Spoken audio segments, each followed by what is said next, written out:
dangerous thing. Okay. So what's the thing about the energy? I think he's trying to mention that the rules of the I think this is a very serious issue for Singapore and Singaporeans for a few reasons. It's obvious from this election is that the fact that there were more candidates, both from PAP side, more candidates from the opposition side. There are a number of reasons for it. Obviously, one is, of course, the NCMP scheme. More people feel that, well, if I have a greater chance getting to Parliament, previously it was 3, now there will be at least 9 opposition voices. That was one reason, but I don't think that was the only reason. A more important reason that, from my observation, is that, as others have noted, when your population is becoming more educated, especially those who are, say, 30s and above, 50-60% have university degrees, they work abroad, there are also more opinions. People want to not only have a voice. I don't think it's quite just that. People also feel that Singapore should be going in a different direction, whether it's for their own narrow interest or a selected group or the whole of society. So, for example, in developed countries, they have what you call the moral right, the extreme right, based on religious, I want this way. And then on the extreme left, you have, even in very developed countries, for example, in Europe, you have those who want to swing it to extreme ideologies like very leftist tendencies, and then you have a very conservative tradition. And I think that tells us that society is being shaped. We have reached another different plane where your basic needs are taken care of, your transportation and your food, even education. And now you're saying, well, what do I want my society to be? In a sense, that's good. It means that Singapore has reached this level as a first world. The problem is now, if you look at developed countries, is that when that happens, when you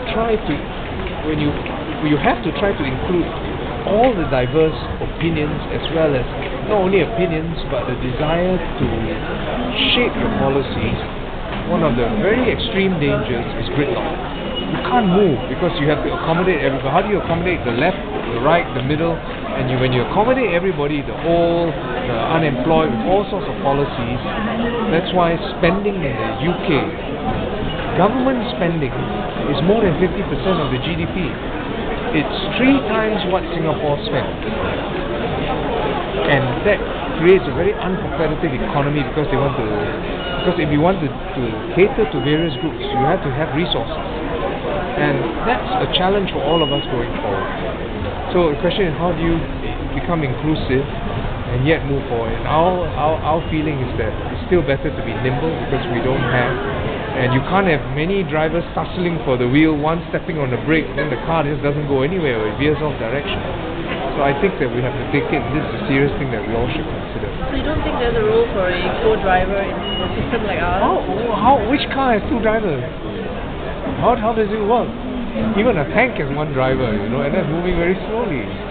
So the analogy is an apt one, and Singaporeans will have to consider how do you do it. I mean, we say even for taxi drivers, you distract me. It's much better to have a system that we move forward. We have different voices who want to take us forward. Once we decide, I think we have to move because honestly, I don't think Singapore has a luxury in continental countries where you can take 5-10 years to formulate a policy. But sometimes that happens in countries, they took 2-3 years to decide on a policy, then implement it. If we went on that speed, I think our neighbours will overtake us. And this is not to scare people, but you can see the world around you. Our problem is our neighbours can move faster. Vietnam will move faster, China will move faster, they're bigger than us. India, I think, India has a bureaucracy, so maybe India, maybe China and Vietnam certainly, and if Thailand gets its act together, I think it can move faster than us. Even Malaysia can move faster than us. So, I think our challenge moving forward now, we have to be inclusive and yet not just cause us to be so stymied, so bogged down that we cannot make policies. And I think it's much more sensible to have 1 driver with with not so many feet on the brake so that you know you stop and jerk. If this question is asked, is this what Singaporeans want? I honestly don't think that that's the best system for us. Thank you very much. Thanks.